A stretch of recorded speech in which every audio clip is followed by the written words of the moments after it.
Good morning, friends. In last lecture, we have discussed about the Henry law. Henry law means solubility of gas in a liquid. Next, आज हम बात करेंगे कि vapour pressure of the liquid solution. और vapour pressure of the liquid solution, भाई liquid solution means liquid solvent होगा और solute हमारे पास लिक्विड भी हो सकते हैं और सॉलिड भी, क्योंकि गैस की तो हम बात कर चुके हैं कि जो एक्सप्लेन किया था हेनरी लॉ ने. तो सबसे पहले हम बात करेंगे लिक्विड इन लिक्विड मीन्स यहाँ पर हमारे पास vapour pressures of the liquid solution means हम बाइनरी सॉल्यूशन की बात करेंगे. बाइनरी सॉल्यूशन मीन्स जिसके अंदर हमारे पास दो ही कंपोनेंट हो, एक तो हमारे पास सॉल्वेंट और सेकंड हमारे पास क्या हो, सॉल्यूट. तो सबसे पहले हम बात करेंगे कि liquid in liquid. It means हमारे पास एक बाइनरी सॉल्यूशन है जिसके अंदर सॉल्यूट लिक्विड है और सॉल्वेंट भी क्या है, लिक्विड है. और ये जो हमने डाला है लिक्विड, ये कैसा होगा भाई, वोलेटाइल. कैसा होगा, वोलेटाइल. वोलेटाइल मीन्स जो कम्प्लीटली वेपर्स के अंदर कन्वर्ट हो सके.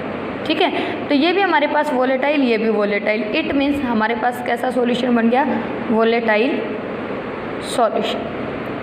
ठीक है, और वोलेटाइल सॉल्यूशन के अंदर ये जो एक्सप्लेनेशन दी थी कि हमारे पास vapour pressure of the volatile solution means vapour pressure of the liquid in a liquid, वो दी थी भाई राउट्स लॉ ने. तो राउट्स लॉ ने क्या कहा था, according to Raoult's law the partial vapour pressure of each component, द partial vapour pressure of each component is directly proportional to the its mole fraction.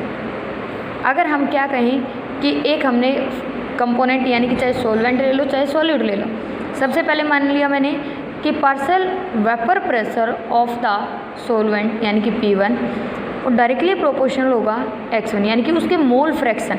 और जितने ज़्यादा हमारे पास क्या होंगे, मोल फ्रैक्शंस ऑफ सॉल्वेंट होंगे, उतना ही वेपर प्रेशर क्या होगा, ज़्यादा होगा. सेम केस में मान लेती हूँ सॉल्यूट के लिए vapour pressure P2 directly proportional होगा X2 मीन्स जो वेपर प्रेशर होगा P2 तो वो डायरेक्टली प्रोपोर्शनल यानी कि उसके मोल फ्रैक्शन कितने होंगे उस सॉल्यूशन के अंदर.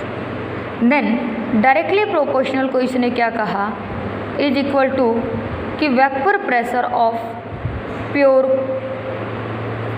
Of that state in the pure state, vapour pressure of its in the pure state X1 and P2 is equal to the vapour pressure of its in the pure state into X2. यानी कि जब तक हमारे पास solution बना नहीं था तब वो हमारे पास क्या था, प्योर सॉल्वेंट और प्योर सॉल्ट, तो उसका वेपर प्रेशर.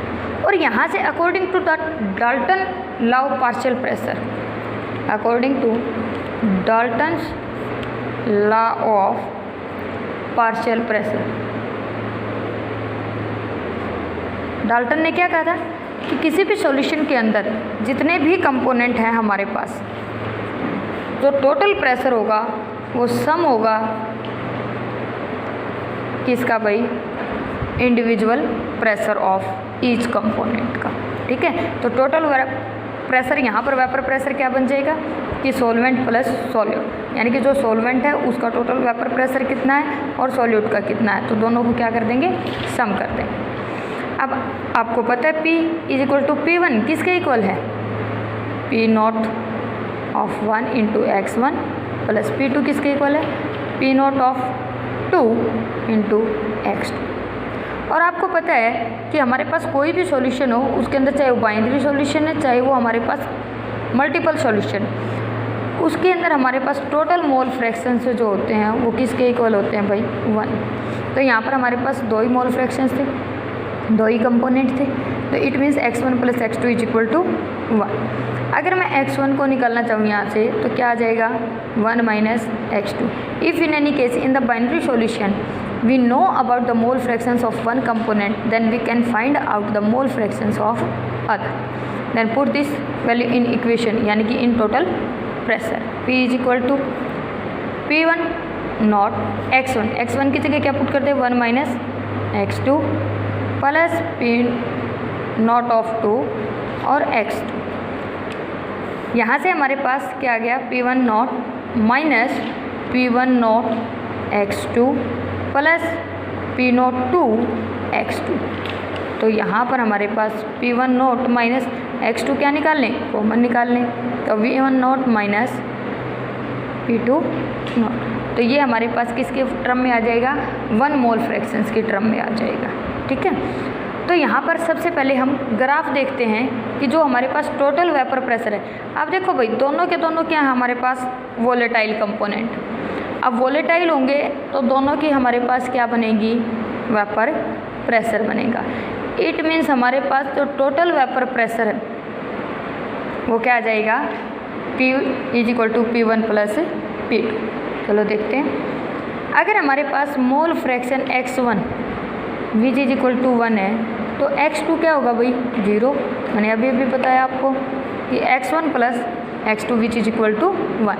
अगर x1 1 आ गया तो इट मीन्स x2 क्या हो जाएगा, 0 हो जाएगा।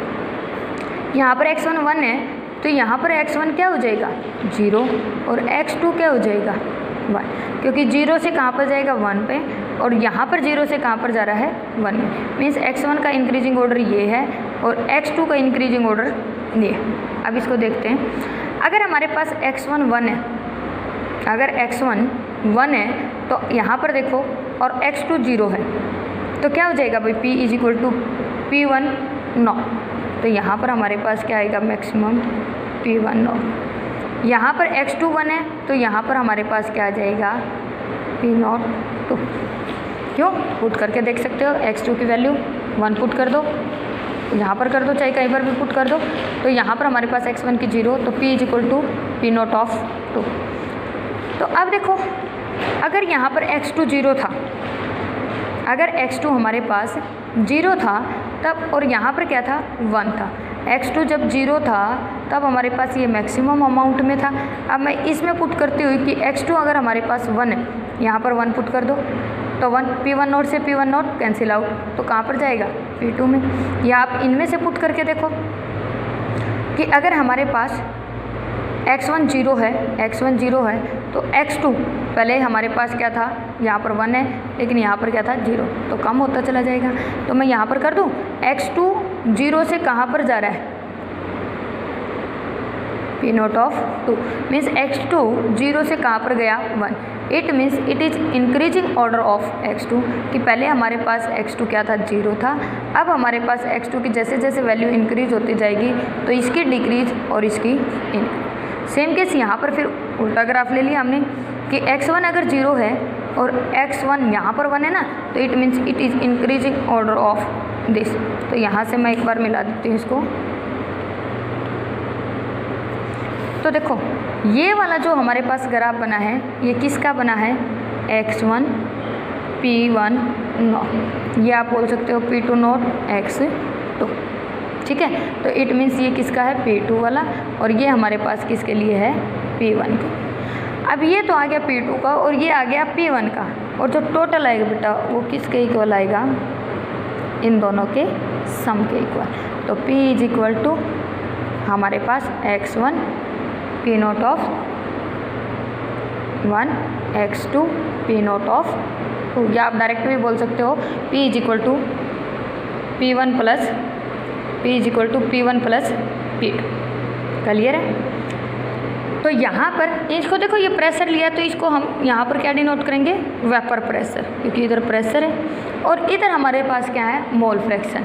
ठीक है, तो अगर आप इंक्रीजिंग ऑर्डर इधर दिखा रहे हो तो सिर्फ किसके लिए दिखाओगे, x2 के लिए, और x1 के लिए दिखाओगे तो इंक्रीजिंग ऑर्डर कहाँ है, इधर। Clear.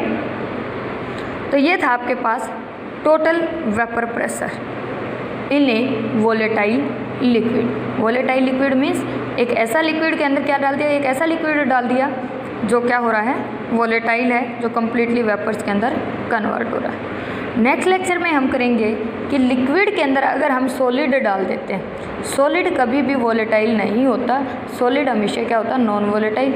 If in any case कि आप कहोगे कि कैम्फर वगैरह क्या होते हैं, वोलेटाइल होते हैं, लेकिन उनके कभी भी वेपर प्रेशर नहीं बनते, सिर्फ और सिर्फ क्या बनते हैं बेटा, गैस बनती है कि वो सॉलिड से डायरेक्ट गैस के अंदर कन्वर्ट हो जाते हैं, लेकिन कभी भी हमारे पास क्या नहीं होंगे, वोलेटाइल कंपोनेंट यानी कि सॉल्यूशन के अंदर वेपर प्रेशर के अंदर पार्टिसिपेट नहीं करेंगे। ओके।